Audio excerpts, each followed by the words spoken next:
पत्रकार वार्ता में आप सबका अभिनंदन है।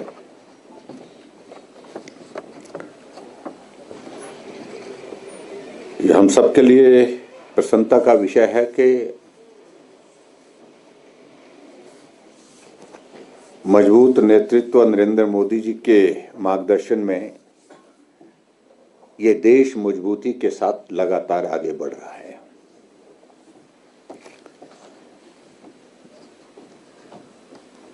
मैं देश के यशस्वी प्रधानमंत्री नरेंद्र मोदी जी को बधाई देता हूं कि उनके नेतृत्व में विकसित भारत 2047 के एक विजन के साथ लगातार 13वीं बार बजट प्रस्तुत हुआ और मैं बधाई देना चाहता हूं कि देश की वित्त मंत्री निर्मला सीतारमण जी को भी, जिन्होंने लगातार 9वीं बार बजट प्रस्तुत किया और ये भी अपने आप में एक इतिहास का हिस्सा है।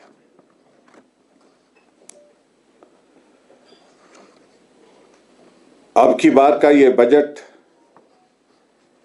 53,47,315 करोड़ रुपए का प्रस्तुत किया गया है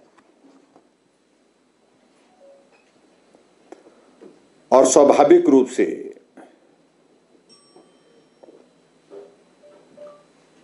मैं इस बात को कह सकता हूं कि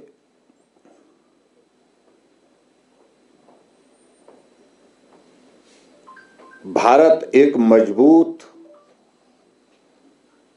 आर्थिक व्यवस्था के रूप में विश्व के मानचित्र पर सम्मानजनक स्थिति में खड़ा हुआ है।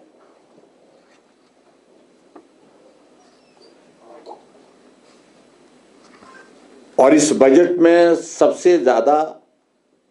जो फोकस है वो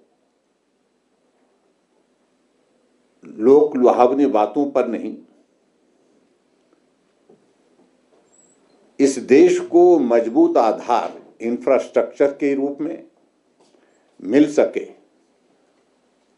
उस पर ज्यादा फोकस है।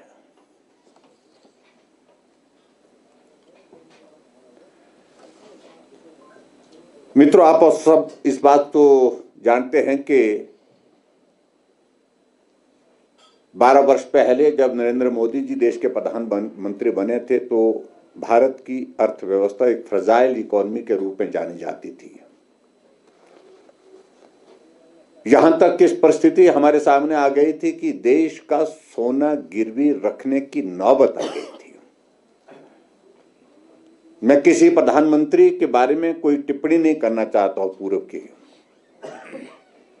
लेकिन यह भी बात सत्य है कि देश के नहीं दुनिया के जाने माने अर्थशास्त्री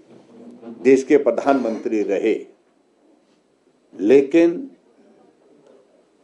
भारत की अर्थव्यवस्था के बारे में उसमें बहुत बड़ी उम्मीद की जा रही थी कि मजबूती आएगी, लेकिन मजबूती आने के बजाय भारत की अर्थव्यवस्था वैश्विक स्तर पर नीचे की ओर धंसती दिखी गई। मैं प्रधानमंत्री नरेंद्र मोदी जी को बधाई देना चाहूंगा इस बात के लिए कि जब उन्होंने देश की कार्यभार संभाला था उस वक्त देश की हमारी अर्थव्यवस्था दुनिया की अर्थव्यवस्था में 11वें स्थान पर थी और आज भारत की इकोनॉमी, भारत की अर्थव्यवस्था दुनिया की अर्थव्यवस्था में 4थे स्थान पर आई है। ये महज सिर्फ कहने का विषय नहीं है, ये सहज तरीके से नहीं हुई है। स्वाभाविक रूप से एक विजन के साथ काम करने की बात के साथ कड़े फैसले, बड़े फैसले लेने के पश्चात ये स्थिति हमारी बन पाई है।